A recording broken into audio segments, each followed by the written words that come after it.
Here's some of the articles on aging, overweight, and calorie restriction. Here's another one, calorie-restricted diet curbs normal human cardiovascular aging. That's the aging of the heart. Alternate day calorie restriction improves asthma. One of my putting it all together ideas is that virtually all the diseases that you can name have the same common risk factors, but one person develops one disorder like asthma, another one develops high blood pressure, another one develops high cholesterol, another one develops osteoporosis, and yet when you look at the common denominators in many of those conditions, it turns out to be people who smoked or drank coffee or juice or colas, people who didn't exercise, were overweight, and people who did not have an organic, unprocessed, whole foods diet at the 90% level. So that's what I want for you. I want you to have as low a percent body fat as you can where you are still healthy, and the way you define that is that's when you can see where the muscles meet the muscles on the abdomen as well as on the arm. Some people, as I said before, you can see it on the arm sooner, but better that you should see it on the abdomen. Don't waste your time with the waist-hip ratio, body mass index. Percent body fat is good because if your percent body fat is 15 to 20%, you will be able to see the lines of definition. I spoke with somebody in California yesterday who I think works what company Oprah is on. He works in the media at that, and I've been giving him some advice about his nutrition. And he told me that his scale that has electrodes in it so that he can measure his percent body fat said he was 15% body fat. Well, let me tell you, it's pretty hard to find people who are 15% body fat. That is really pretty low, and you will see lines of definition here on the arm and here on the abdomen as well. Here's the article on the association between protein intake and blood pressure. And there is proportionally more protein in animal foods, in milk, in cheese, in eggs, in fish, in turkey, in chicken, in veal, and lamb, and pork. And the more protein you take in, it turns out that the higher your blood pressure. Now, animal protein is high in sodium to begin with and low in potassium.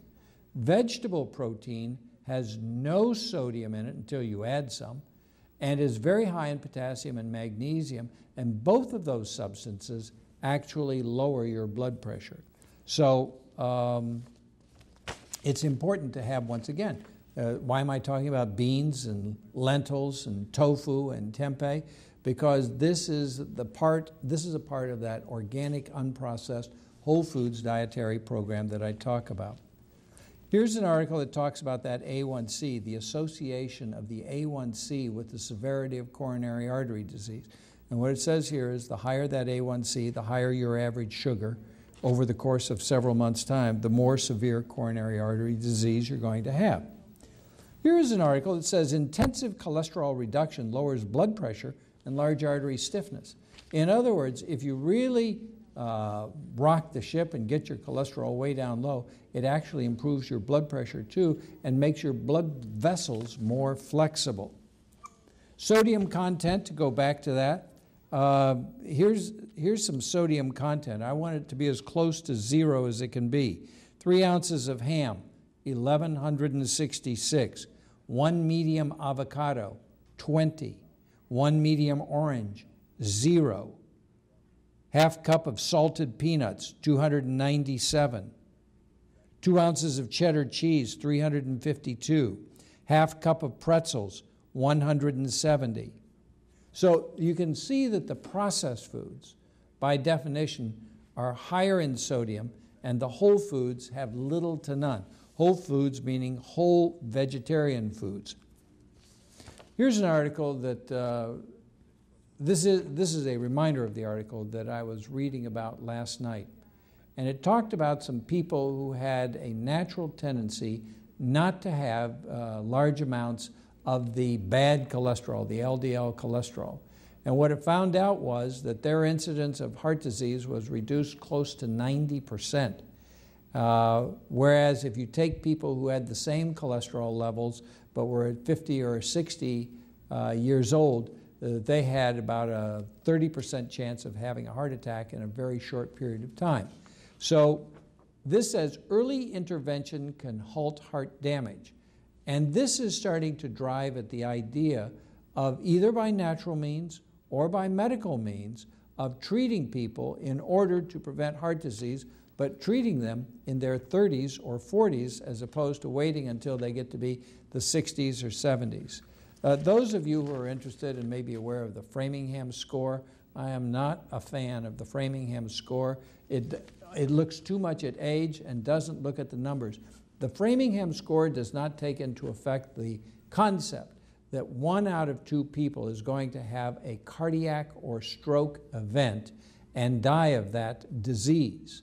And I'm trying to address that portion of the population that is 50%.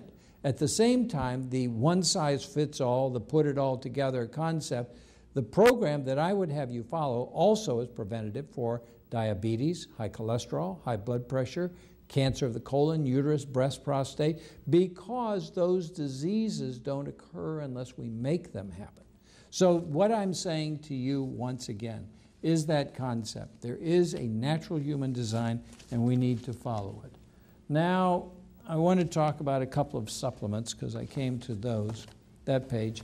Here is, I mentioned Life Extension Foundation before. Oh, turns out, end of the day, we'll have to pick it up there next time. Good day and God bless you all. If you have questions, please call at 549-3444. I am Robert Silverstein, MD, for the Preventive Medicine Center. Thank you and good day.